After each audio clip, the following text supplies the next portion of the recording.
Tuloy-tuloy na pagtulong sa mga naapektuhan ng Bagyong Uwan. Yan ang inutos ni Pangulong Ferdinand R. Marcos Jr. sa mga ahensya po ng gobyerno. Habang aprobado na rin ng Budget Department ang mahigit 1.5 bilyong pisong dagdag na Quick Response Fund. Ang detalye sa report ni Clazel Cordelia.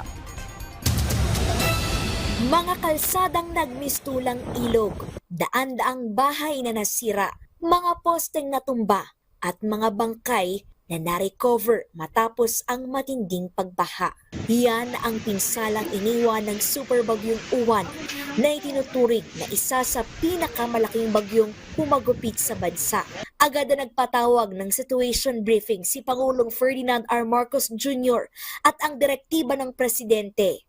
Pinag-utos ni Pangulong Marcos Jr. sa Department of Social Welfare and Development o DSWD sa pangunguna ni Secretary Rex Gatchalian ang tuloy-tuloy na pagbibigay tulong sa lahat ng mga sinalanta ng bagyo. Ipinag-utos din ng Pangulo sa lahat ng ahensya ng pamahalaan ang walang humpay na pagbabantay sa lagay ng panahon mula ngayong araw hanggang bukas.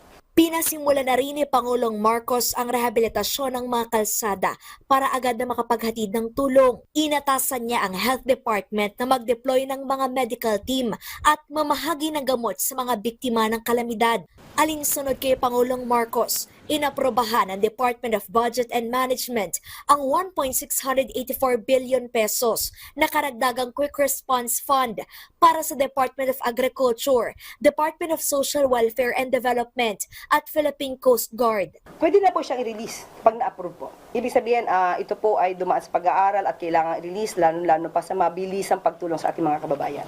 Nakatakda ring mag-abot ng humanitarian assistance at disaster response ang Amerika, Japan, Singapore, India at Timor-Leste. Sa ulat ng Office of Civil Defense kay Pangulong Marcos, halos kalahating milyong pamilya ang inilikas dahil sa Super Bagyong Uwan.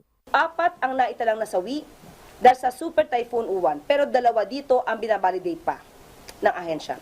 Wala namang naitalang missing persons, pero nilinaw ng OCD na nagpapatuloy pa rin ang rescue operations sa Pangasinan. Una nang idineklara ni Pangulong Ferdinand R. Marcos Jr. ang State of National Calamity, bunsod ang matinding pinsalang idinulot ng Bagyong Tino sa ilang rehiyon.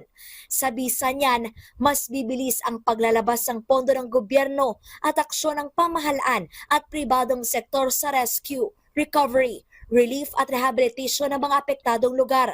Epektibo rin ang price freeze na nagpapako sa paggalaw ng mga pangunahing bilihin. Pinapaalalahanan din ng Pangulo ang lahat ng concerned agencies na ipagpatuloy ang rehabilitation efforts sa mga lugar na sinalanta ng Bagyong Tino at sa mga lugar na napinsala ng Super Typhoon Uwan. Clazel Cordelia para sa Pambansang TV sa Bagong Pilipinas.